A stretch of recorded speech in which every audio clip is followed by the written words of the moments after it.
Olá, pessoal! Hoje a gente conversa sobre uma das minhas melhores leituras que fiz neste ano, O Homem que Descobriu o Brasil, A Vida de Paulo Ronay. Este livro aqui é a biografia do Paulo Ronay, escrita pela Ana Cecília Impellizieri, que é uma jornalista brasileira, também doutora em literatura brasileira, e eu confesso que eu nunca havia lido nada da Ana, nem mesmo a conhecia, mas depois dessa leitura aqui já ficou aquele clássico: Ana, nem te conheço, mas já te considero pacas, porque como já deve ter ficado claro no início do vídeo, eu realmente gostei muito deste livro aqui. E este livro aqui foi um presente que me foi dado pelo queridíssimo Lucas. Já falei do Lucas várias vezes aqui, mas falo de novo porque ele merece. Primeiro porque ele arrasou nesse presente, mas principalmente porque ele tem um canal sensacional aqui. Eu vou deixar o link aqui no box de informações para que vocês possam conhecer o trabalho do Lucas falando sobre livros aqui no YouTube também. E eu fiquei muito feliz quando o pacotinho do Lucas chegou aqui, porque eu já queria este livro e porque eu vi no canal dele. Foi uma das melhores leituras dele de 2020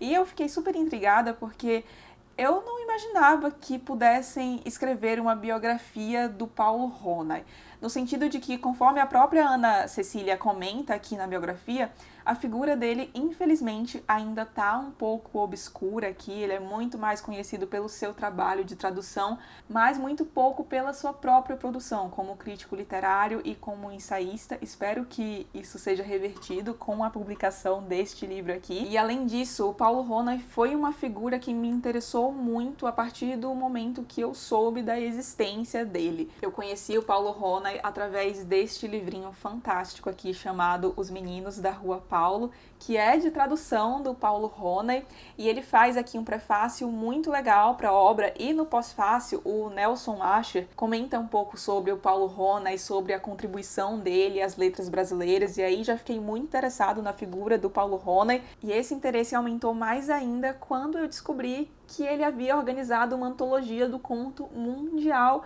junto ao Aurélio Buarque de Holanda, que foi um grande amigo seu, sim, o Aurélio, do dicionário Aurélio. Inclusive, recentemente consegui encontrar todos os volumes da coleção Mar de Histórias, que é essa antologia do conto mundial. Acho que vocês conseguem ver um pouquinho dela aqui. Mas então, gosto muito de contos e certamente alguém que se deu o trabalho de produzir uma antologia do conto mundial não poderia deixar de ser de meu interesse. E hoje então estou aqui para falar um pouquinho mais sobre essa biografia, sobre a figura do Paulo Ronay e tentar fazer meu trabalho de formiguinha para que ele seja mais conhecido, porque se tem uma pessoa que merece, é Paulo Ronay. Pois bem, mas quem foi Paulo Ronay? Caso você não conheça, Paulo Ronay foi um intelectual húngaro que era judeu. Ele nasce no início do século XX, em 1907, e vive na Hungria até o fim dos anos 30, porque, tendo em vista a aproximação do governo da Hungria com os ideais nazistas e tendo em vista também o fato de que ele era judeu, ele sente que a Hungria não é mais um lugar seguro para ele e para sua família, tenta sair dali e vislumbrou no nosso país uma possibilidade de sobrevivência e foi convidado, por meio de um convite oficial do governo, a vir morar aqui. E aqui ele rapidamente consegue se integrar ao círculo intelectual do Rio de Janeiro e fazer grandes contribuições às letras brasileiras. Só para vocês terem uma ideia, ele foi responsável por coordenar todo o projeto de tradução da Comédia Humana do Balzac, edições essas que são comercializadas até hoje e tidas como referência. Produziu essa antologia do conto mundial juntamente ao Aurélio Buarque de Holanda, ficou responsável pela obra do Guimarães Rosa após a morte do escritor, escreveu prefácios para Carlos Drummond, foi tradutor de Cecília Meirelles, foi amigo pessoal de Lígia Fagundes Telles e inúmeros outros intelectuais brasileiros. Enfim, Paulo Ronay tem um baita currículo. E com a história resumida assim, a gente pode até ficar com a impressão de que a integração do Paulo Ronay ao Brasil se deu de forma muito rápida, e também pode parecer que ter conseguido o visto para vir ao Brasil, que foi concedido por meio de um convite oficial do governo,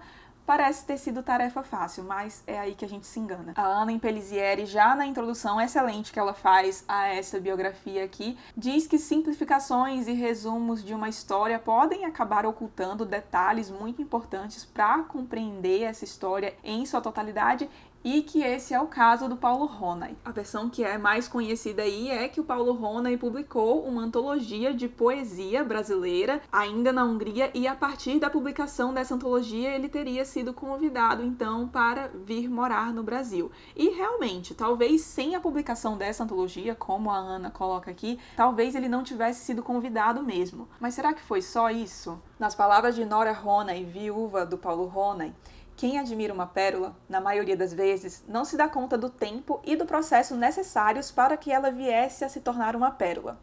E a Ana complementa, dizendo que a pergunta que este livro tenta responder vai na mesma direção. O que fez Paul Ronay, nome dele em húngaro, ser Paulo Ronay? É isso que a Ana Cecília Impellizieri vai mostrar aqui pra gente. Mas então, como eu disse, Paulo Ronay era um húngaro, nasce em Budapeste em 1907, filho de Gisela Ronay e Mixa Ronay, que tinha uma livraria que ficava no térreo do prédio onde a família morava. Então, desde pequenininho, Paulo tem muito acesso a livros, vive enfiado na livraria do pai, lendo todos os títulos que o interessavam. E somado a esse incentivo ao intelecto vindo já de dentro da própria casa, o currículo dos liceus húngaros era muito exigente, tanto que os ginásios de Budapeste estavam entre os melhores da Europa. Só para vocês terem uma noção desse currículo. O currículo básico compreendia de 6 a 8 anos de latim, 3 anos de grego, alto nível de matemática, grande ênfase na história da literatura magiar e da história húngara, além de história grega e romana. Chama-se de geração de 1900 a feliz confluência de húngaros brilhantes nascidos nesse arco da virada do século e que atuaram nas mais diferentes áreas.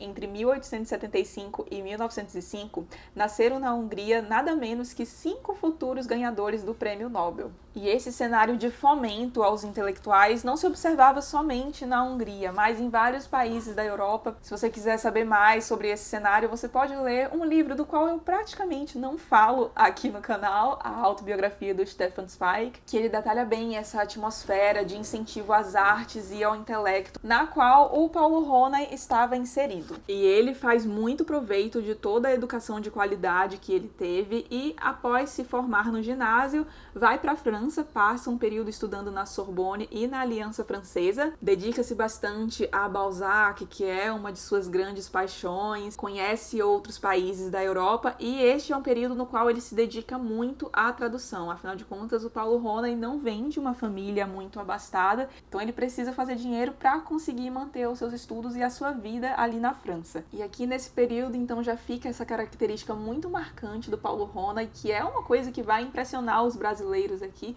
que é a quantidade de trabalho de Paulo Ronay. Aqui na página 38, a Ana Cecília diz que, para dar conta de várias funções que levava à frente com muita responsabilidade, ao fim do dia precisava se dedicar em casa ao estudo de linguística, gramática e vocabulário. Paulo adentrou 1933 traduzindo muito.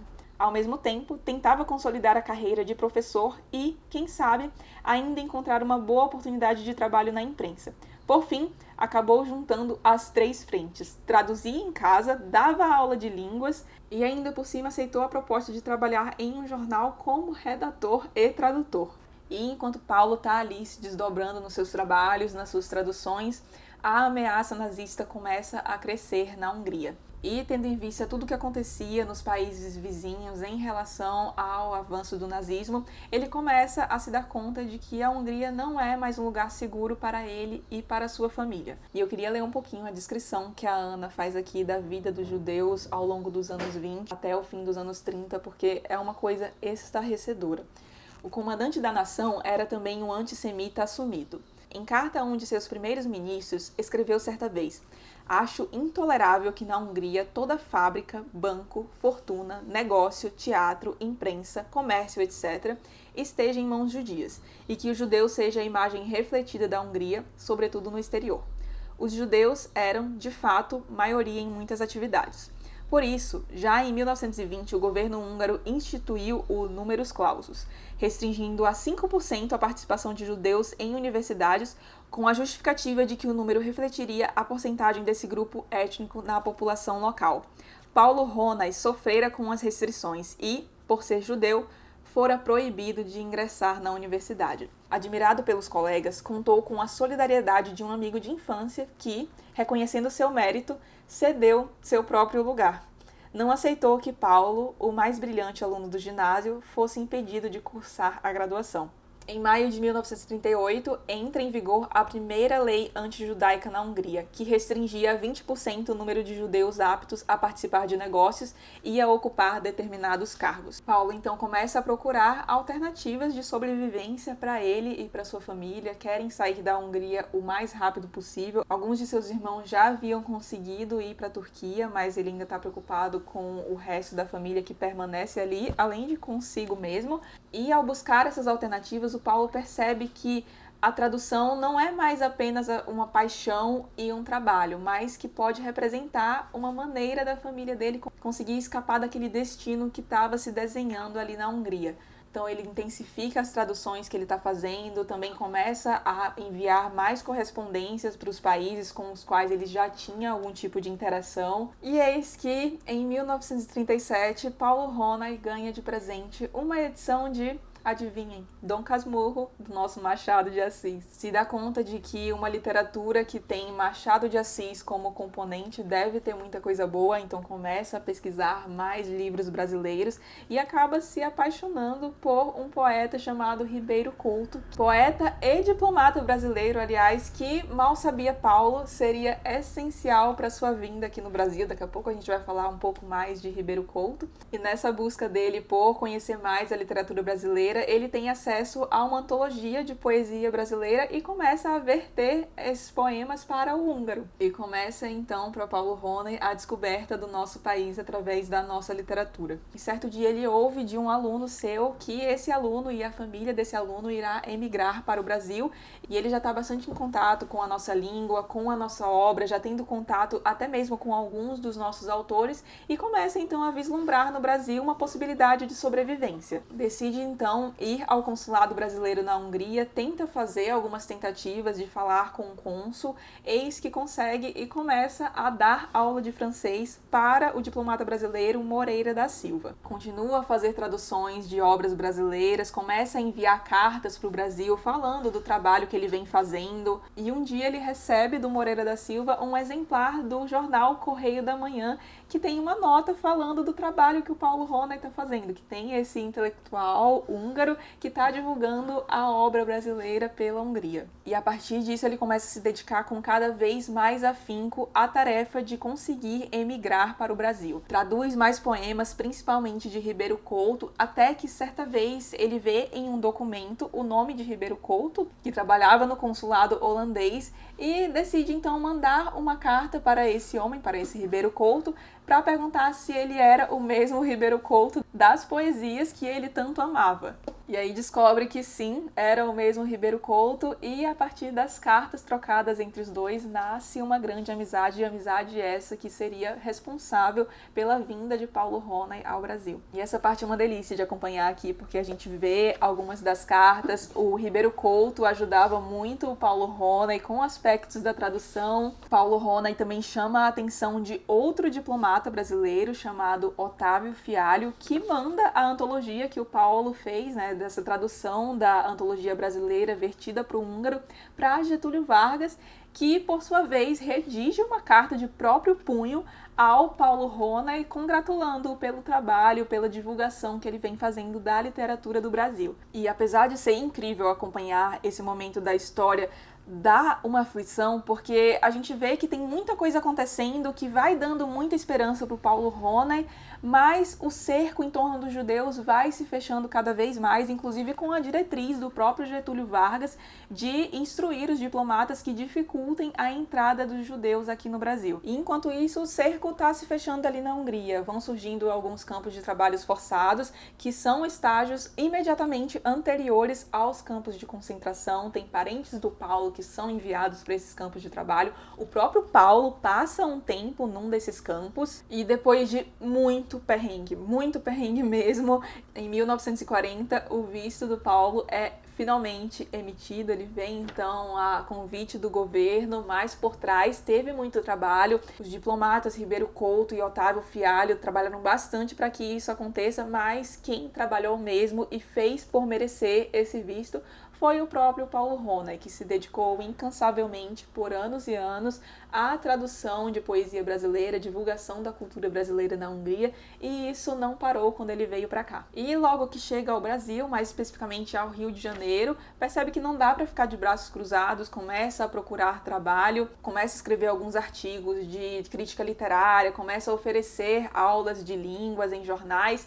e aí ele vai oferecer um artigo que ele escreveu a uma revista. E adivinha quem era o secretário da revista? Aurélio Buarque de Holanda. E ali nasce a longa amizade dos dois. E a partir dessa amizade com o Aurélio, ele consegue adentrar cada vez mais no círculo de intelectuais do Rio de Janeiro. Mas a verdade é que antes mesmo de vir para cá, o Paulo Ronay já tinha dado início a essa integração. Ele já mantinha correspondências com muitos intelectuais brasileiros. Intelectuais esses como Drummond, que nem tinha ainda tanta projeção no Brasil, mas o Paulo Ronay tinha um olho muito certeiro, um olhar muito bom para a arte e já percebia tudo aquilo que viria a ganhar projeção futuramente no Brasil no âmbito das letras. E outra coisa que eu queria ressaltar aqui é porque a gente acompanha não só a vida do Paulo Ronay, mas muito da história do nosso país. A gente vê aqui as tensões que estavam acontecendo no governo, quais que eram os reflexos na academia, a contradição ali do governo Vargas, que ao mesmo tempo que permitiu que o Paulo Ronay viesse para cá e que promovia muito a cultura, também era o governo que não deixava muitos escreverem livremente, né? Censurava muita coisa.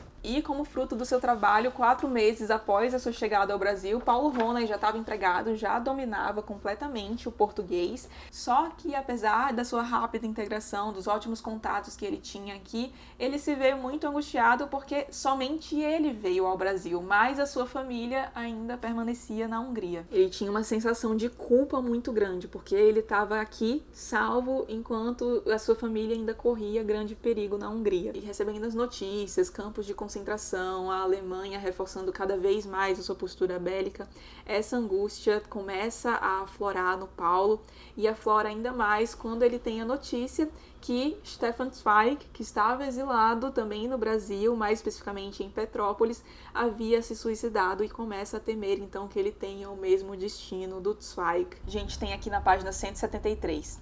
Paulo temia acabar da mesma forma, derrotado pela desesperança. Procurou alguns amigos e encontrou em Drummond o acolhimento para aplacar o desprezo.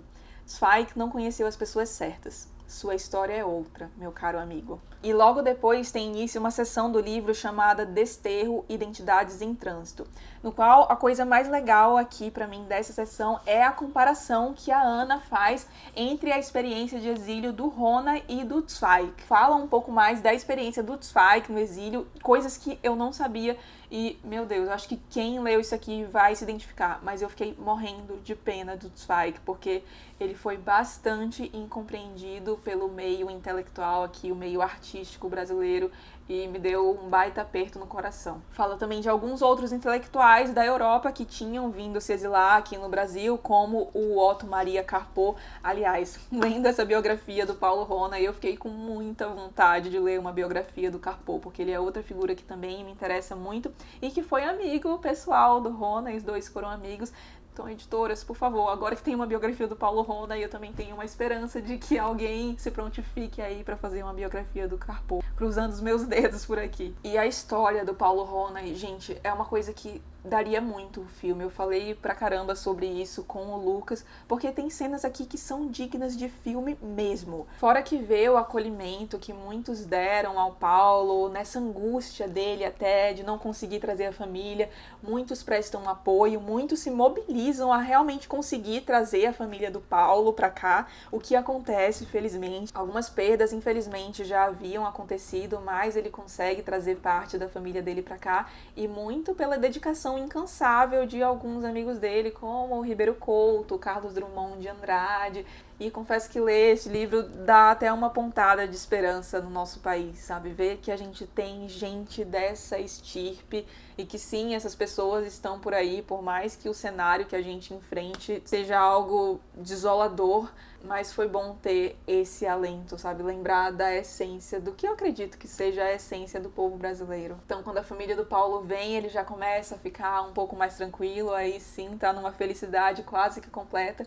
E para vir com a cereja do bolo, ele conhece aquela que seria a sua esposa até o fim de sua vida, a Nora Ronay. E com Nora tem 2 filhas chamadas Laura e Cora. E mesmo com sua família já aqui, já com esposa, com filhas, o Paulo segue incansável, continua prestando um baita serviço às letras brasileiras, produzindo coletâneas como a antologia do conto húngaro, que eu tô maluca pra ler e que felizmente será relançada neste ano, tá esgotada, e assim que for relançada eu vou comprar, e aí a gente conversa sobre essa antologia aqui. E o Paulo não tinha só muito volume de trabalho, mas também muita qualidade. Eu tô lendo a antologia do conto mundial, Mar de Histórias, e é impressionante o esmero que ele e o Aurélio Buarque de Holanda dedicaram às obras, uma coisa impressionante mesmo e que me parece ser característica de todo o trabalho do Paulo Ronay. E se na Hungria ele trabalhou bastante na divulgação da obra brasileira no seu país natal,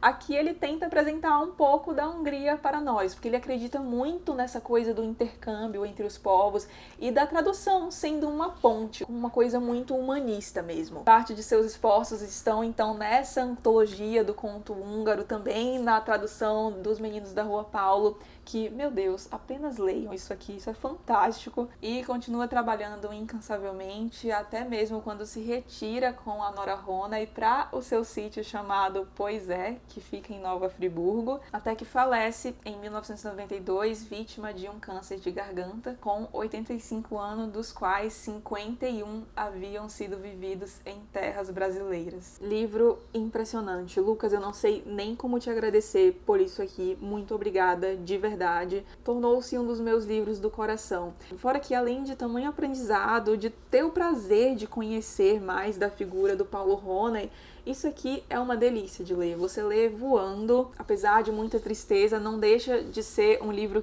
desses que dá um calorzinho no coração, sabe? Que eu falo por aqui às vezes. E o trabalho da Ana Cecília é simplesmente impecável. Conseguiu realmente mostrar aqui que o Paulo Ronay foi o principal agente do seu próprio salvamento. E queria terminar esse vídeo com um trechinho do próprio Paulo Ronay, que tá aqui no início do livro, e diz: "Eu sei que é por causa de um favor muito singular do destino que, enquanto tantos irmãos estão sofrendo e morrendo, ele me permitiu viver em um país hospitaleiro e amável, em condições propícias.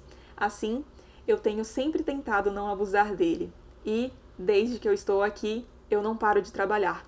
Trabalho para merecer meu destino." Terminei isso aqui querendo ler tudo que o Paulo já produziu e espero que a produção dele passe a ser menos obscura e mais divulgada por aqui. Espero ter feito a minha parte para divulgar a palavra de Paulo Ronay. E se você gostou do vídeo, não esqueça de deixar um like e de se inscrever no canal, caso não seja inscrito ainda. Um grande beijo e até o próximo vídeo.